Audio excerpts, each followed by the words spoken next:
The next part then we go to is chapter 12, looking at the attainment of the feast offerings, and here we're focused on the accomplishment of merit and wisdom. And looking back in terms of the 6 paramitas, we talk about things like generosity, so the offerings that we're talking about with the Ghana chakra and so forth fit into that. The ethics certainly fit in as a part of it. Patience and persistence are required for doing the practices, being able to do the concentration and the wisdom aspect. So all of those are embedded in here. So the merit and wisdom come out of doing these practices, but here it's focused on that in the context of the Ghana chakra. So the purpose of this chapter is to disclose the particular aspects of the mandala of feast offerings, namely the meditative stabilities associated with visualizing the deities and offerings, and the attainments of the awareness holders that come from that. And so, having explained the feast offerings, Samattabhadra then enters meditative stability, and this array of ornaments, which then are enjoyed by the Buddhas and sentient beings, are laid out. And so here we have the mandala feast offerings, if you will.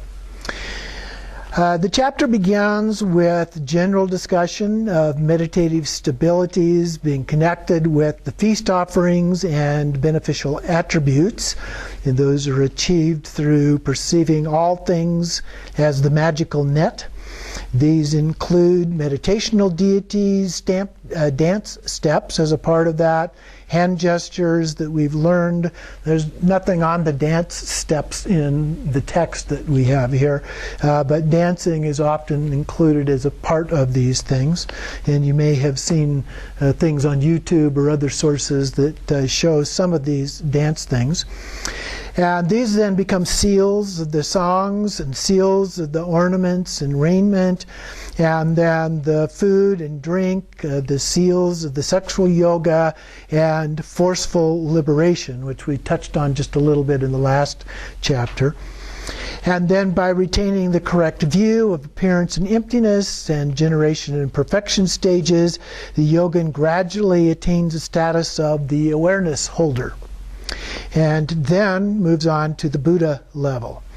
The results achieved through the feast offerings and their meditative stabilities are known as the attainment of the 4 classes of awareness holder, and so it goes into some detail about each of these 4 classes. The chapter then ends with a synopsis describing the all-embracing mandala, visualizing and meditating on Samattabhadra and Samattabhadri in union, and is the true nature of mind. The yogin comes to meditate on all mandalas and attain accomplishment of all mandalas. And then understanding all things to be the true nature of mind, there will be no defect with respect to the result. So that's a brief summary of this particular chapter. Turning to the text now, in chapter 12. It begins by setting the stage with the further explanation of the auxiliary aspects. So the Ghana chakra and the accomplishments and merit and wisdom and so forth are what are being referred to here. And then establishing the connection with the meaning. So on the 3rd line, then the Tathagata Samattabhadra radiates all aspects of phenomenal existence throughout limitless space, through clouds of wisdom manifestations as the spontaneously perfect source of all deities. And a few lines down, the teacher himself manifests the pure retinue of self-appearances. On the next page, page 500, the second section here, so it has explaining the meaning, and then the second section is the general explanation of the samadhi of the gathering, including the benefits. Now, the gathering here is the Ghana chakra, so the Ghana chakra includes elements both of a gathering and a feast element here, but they are in the form of offerings. So First, a brief explanation. The phenomena abide as the fully perfected mandala of male and female deities, who are the great unification of subject-object and male-female. By visualizing this and gaining familiarity with the unwavering samadhi of radiation and absorption, the common and supreme siddhis will be accomplished. So, as we're reciting the mandala, the light radiates and reabsorbs. There are other places in the sadhana as well where this light radiates out and reabsorbs, usually with some action involved as a result of that, either purifying, for example, sentient beings as a part of that, or reaching out as a request to the jnana sattvas, say, to come back in, to come in to that, and so forth. And then the extensive explanation, 2 parts here, the samadhi of dance and the benefits. And first, the samadhi with the 5 limbs of the body are generated as the mandala of the 5 families. So here we have the body mandala. And then upon the foundation of the Vajra earth, imagine that the Pure Land of the Buddha appears with a beautiful celestial palace as the abode of the deities. There are various movements, including dancing and swaying of arms, and awareness that the aspect of deities has no true existence. So throughout this, there's always that view that permeates this particular sadhana text, and keeping that in mind. And then a couple more lines down on 501, although all activities of dance and the rest are described as mudra, just the mere extension and contracting of the fingers are not considered to be mudra. So you can't just do this. It takes a little bit more than that. The benefits are the ability to travel underground, pass through mountains, and magnetize all subterranean Nagi consorts. By flying unhindered in the sky, gods and demigods will be overcome. And then the mudra of song. The samadhi is to imagine a hri or shri at the throat by the mudra of sound. And the songs, words of praise, auspiciousness, and so on, the offering is made to the mandala of the deities. So we're making the offering through sound here. The benefit is that everyone will be able to understand just a single aspect of the inexhaustible ornamental wheel of enlightened speech, and the city of conch-like enlightened speech of Dharma will be attained. Down below the quotation here, the enlightened speech of the Buddha is audible to those to be tamed, no matter where they are and in harmony with their aspirations. There is no difference between being among the retinue or being far away. So it doesn't matter where you are with this, you can be engaged in this as a part of that.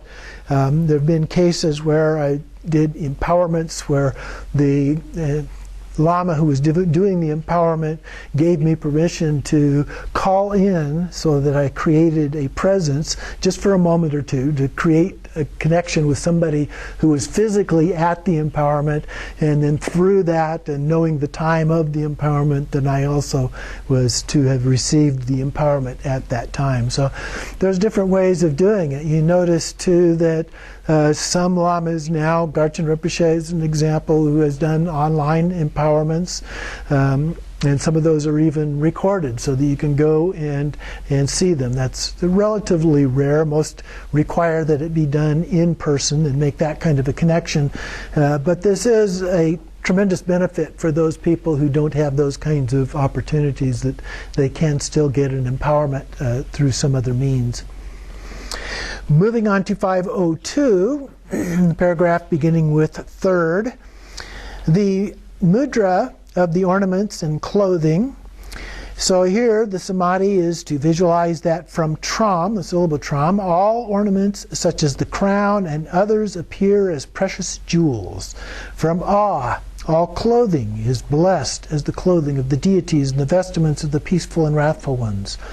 By donning the garments such as the upper and lower as well as the bone and jeweled ornaments, they are enjoyed through the mudra of offering to the deities.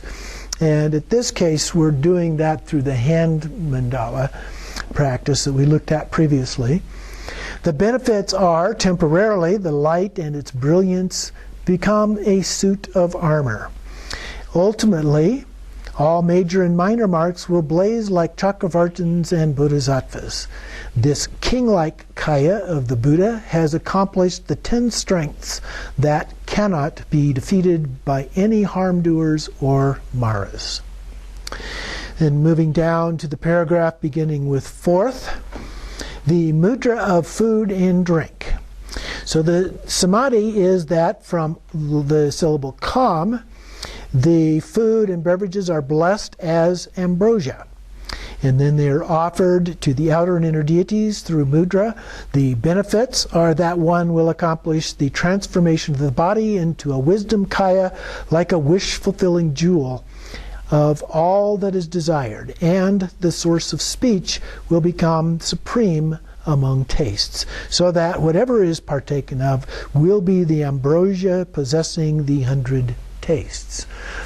So everything is purified, and we find that in Tantra and various kinds of texts, that even though the things like the 5 meats and the 5 nectars, which have some things in them that might be considered rather offensive, are purified, and through that purification then they become ambrosia and so forth. Fifth, the samadhi of the mudra of union and liberation is to visualize the secret places of the male and female deities. Invoking the mandala of Ali, exaltation is offered. The blood and flesh of the enemies of the doctrine are transformed into ambrosia and offered. With Kali, all deities are pleased through the mudra of liberating. The benefits are that are through union, the immaculate samadhi and so forth, as well as all supreme and common cities will be accomplished. Unruly ones will be annihilated, harm towards self and others will be pacified, and all great waves of enlightened activity will be fulfilled.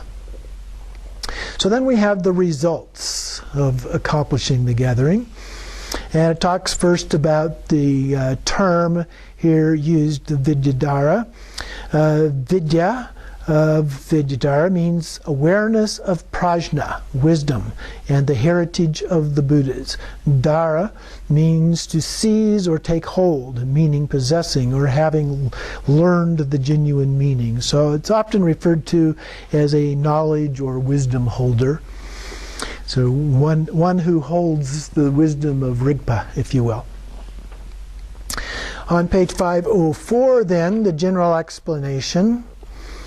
First we have the fully mature, the immortal, the great mudra, and the spontaneously present. So these are the 4 levels that are described here. And so then for the first one, so this is the mature Vidyadhara.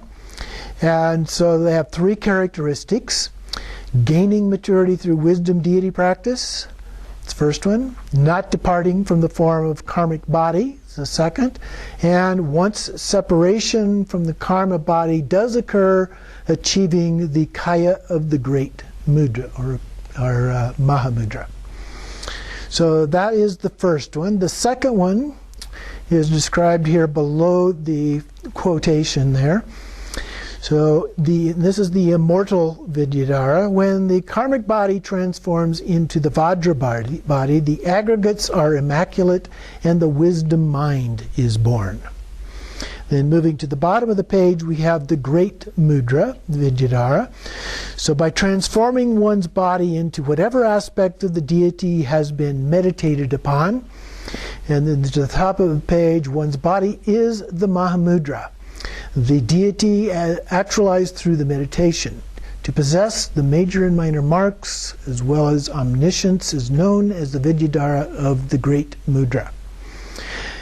Since one is not yet free from all obscurations, it is still necessary to practice. So we have these different levels, but until we've completely gone through and reached the final stage, we still need to do practice. So then in the next paragraph, although it is told that at the first bhumi, Buddhahood is already attained, one must understand that the remaining stains on the grounds must be purified. So there's still subtle things that need to be addressed in the process, and so we have the 10 or 13 bhumis that we go through here. So the fourth one is the great mudra, Vidyadhara. And so here, Buddhahood is the perfection of all abandonments and realizations. Having perfected all powers and purified all stains, the three prajnas, that's the nature, intrinsic nature and compassion, are the spontaneously present Vidyadhara. So then is the specific explanation of this intrinsic nature. So starting in the second paragraph, first, such Vidyadharas will emanate for the purpose of beings among humans, the Chakravartin rulers and gods. So they come down to address that level of beings to help them. And then second, next paragraph, a mature Vidyadhara has reached the level of the ultimate ground of the paths of accumulation and unification. The immortal, the ground of seeing up to the path of learning, and the great mudra, the authentic ground of realization of the Arya's wisdom of seeing and meditation. Although the spontaneously present is the ground of the Buddha, the ultimate ground that includes all grounds is the 13th. That would be the bhumi, 13th bhumi. Here it is certain that Buddhahood will be actualized. So he talks about these four stages, which are levels somewhat comparable to levels in the different bhumis, but they're not completely accomplished yet. We still have minor obscurations that we need to deal with, or perhaps habitual tendencies or other kinds of accomplishments that we need to do. So in the next paragraph, the perspective of sublime wisdom is called the great mudra. The perspective of free from birth and death is designated as the immortal. These are described as the three divisions of entering the grounds, abiding on the grounds, and the maturity of the grounds. So again, a little additional clarification of that. Then moving to 507, second paragraph of the commentary, the paragraph third, those who gradually progress will train in the 10 paramitas and traverse the 10 grounds, whereas the simultaneous realizers will quickly perfect the grounds. For the simultaneous realizers, there is absolutely no fixation toward phenomena, and it is taught that the perfection of generosity is spontaneously complete without effort, likewise seeing the nature of evenness where nothing is accepted or rejected is morality or ethics. Fully perfecting the characteristics of wisdom without conflict is patience. Then the activities turn to the accumulation of merit without decline, that is perseverance. Through all the faculties, although the faculties are engaged with objects without wavering from evenness, while always abiding in the intrinsic nature of phenomena, is concentration. Then, having transcended fixation upon substance and characteristics, unerring realization of the intrinsic nature is prajna. Although the inherent personal benefit is ensured, directing everything toward the purpose of others is method. Then the environment and all experiences become completely pure, that is aspiration. Unable to be defeated by negativity is strength, and realizing the meaning just as it is wisdom. So there we have all of the bhumis with a brief description of each of the levels there, but specifically in the context of how it is seen from this particular tantra. On page 508, below the long quote at the top there, it says that when the first ground is attained, 1,200 qualities are actualized, and it's like seeing 100 faces of the Buddhas and so forth. Down below the next long quote, toward the bottom of the page, on the second ground, there's 12,000 Buddhas and so forth. On the third, there's 1,200,000 and so forth, and it goes through each of these different levels and the number of Buddhas that are able to be perceived as a part of this. So now on 509, in the second paragraph there, beginning with the word fourth, by perceiving the 10th ground, many light rays radiate to accomplish the purpose of sentient beings, which is why the 11th is called the ground of all pervasive light. Wisdom appearances and great compassion are the 12th ground. The ultimate empowerment of all phenomena as spontaneously perfect is the 13th ground. And then going down about 8 or 9 lines here, like the steps of a staircase, each of these grounds is not to be considered higher or lower, but rather identified from the perspective of a single Buddha nature as the three kayas. So after all of that detail and all of that nuance at these different levels, it all really represents the one taste, ultimately. And then there are even more than these. Since bliss is immeasurable, the 14th ground is called exaltation. The 15th ground, samadhi. The 16th, unsurpassed wisdom. Since this genuine nature is without proving or refuting, it is the single ground of samattabhadra, without distinctions, as oneness of great perfection. In the all-creating monarch states, oneness of the bodhicitta, of the creator of all. So everything comes together as one in that context.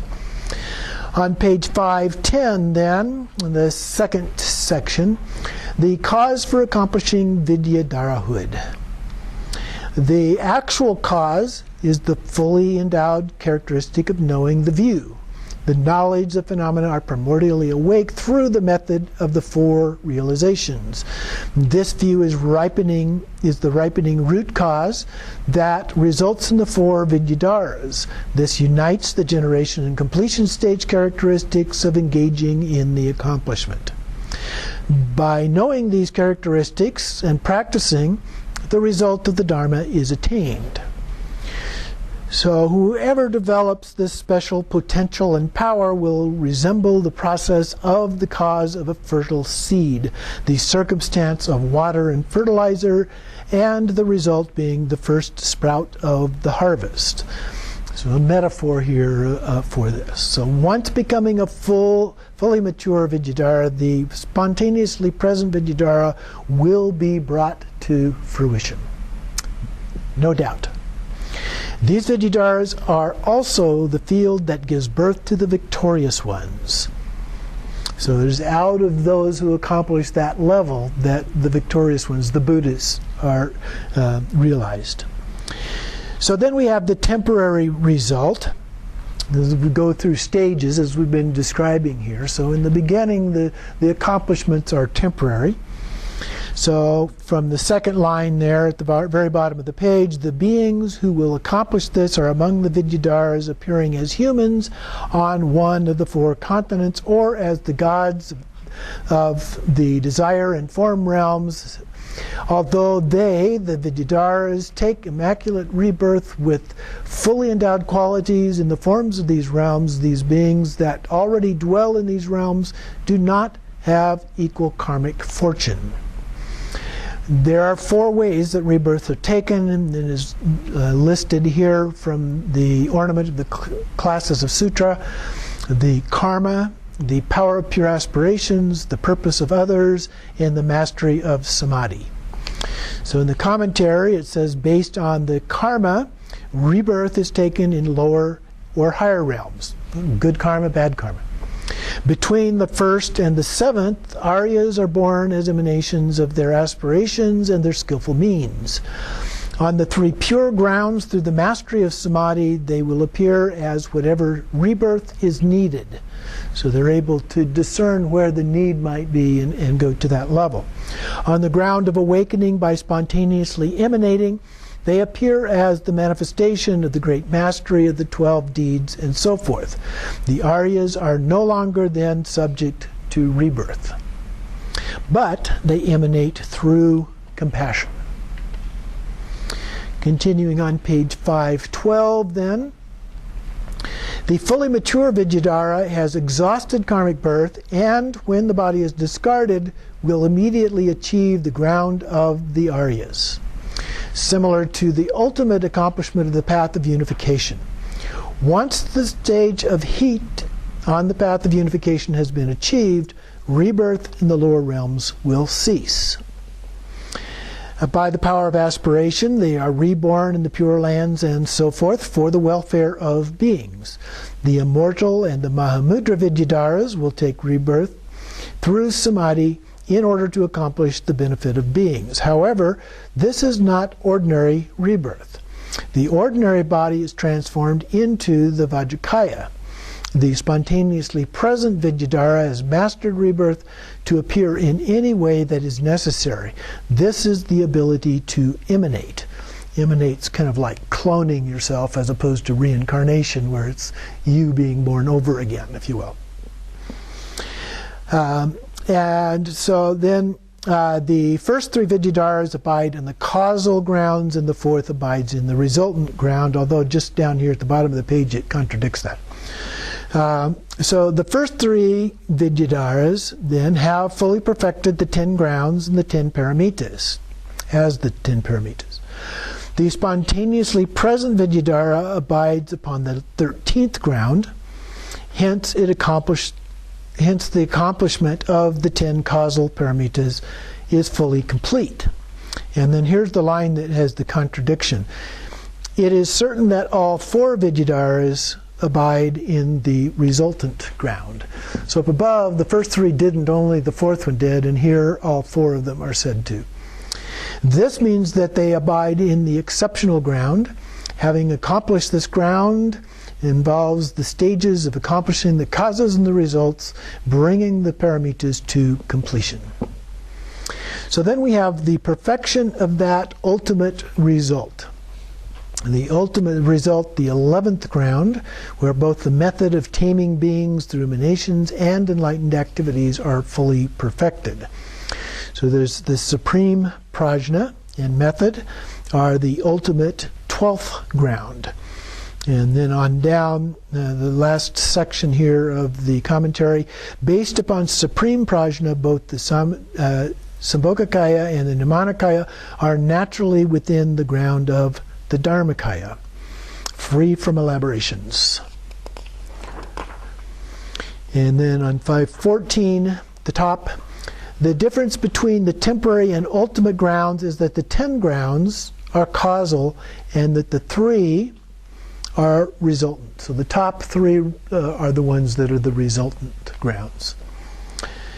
So then we have a synthesis of the meaning of the support in the various mandalas, and then generation of the completion stages of Samattabhadra, or generation and completion stages of Samattabhadra. So first we have the actual way to meditate within the celestial palace, so the mandala of space, upon a sun, a moon, a lotus seat. Meditate upon Samattabhadra in union with consort. They are seated in a Vajra posture with hands in the mudra of evenness.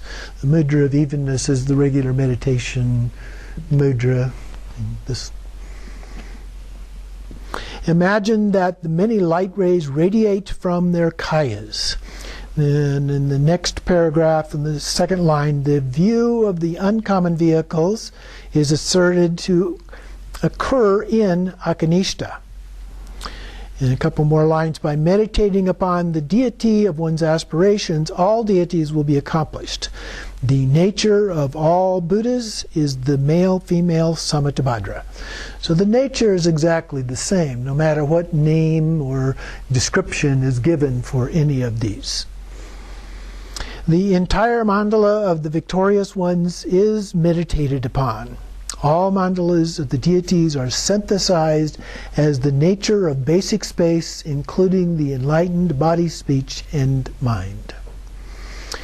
So then the deity is one's own mind.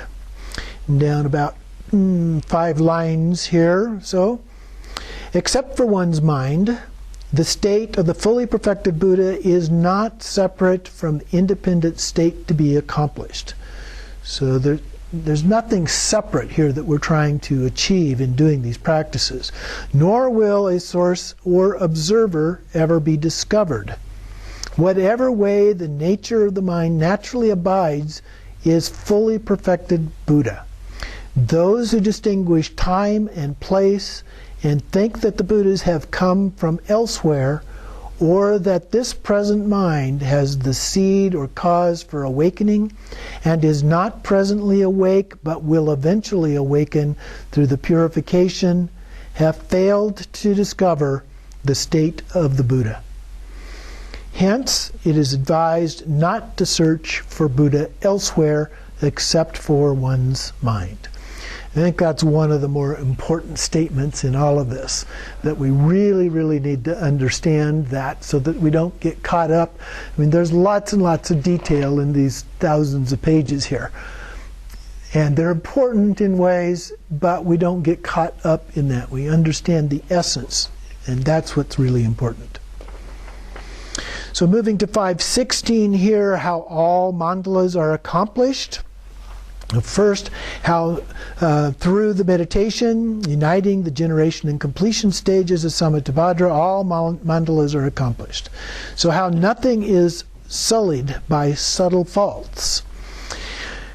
So by knowing that everything is the nature of mind, and realizing the indivisibility of acceptance and rejection, there is mastery over the completion stage. Even the subtle activities of the generation stage will be purified. When this is faultless, there will be no obscuration to attainment of siddhis. And then at the bottom of the page, the last paragraph, this applies to what is referred to as the generation stage with characteristics, and the completion stage without characteristics. For a practitioner whose mental capacity is fixated upon substance and material characteristics, characteristics will not be transcended. So if you get caught up in the details, you're going to get stuck there. So you need to be able to let go. When the mind is without grasp to characteristics, whatever is meditated upon will be free from characteristics. So from the Magnificent Wisdom, Lightning, says, an authentic practitioner who abides free from characteristics should meditate upon the practice that has characteristics. Seems a little strange, but it's helpful to us when we do that. It challenges us to be able to do that without getting stuck. Although with or without characteristics, it must be known that there is no difference. A practitioner who knows this will achieve the same ground as myself. This too is referred to as Buddha. And then it continues, however much grasping there is to characteristics is how long worldly characteristics will endure.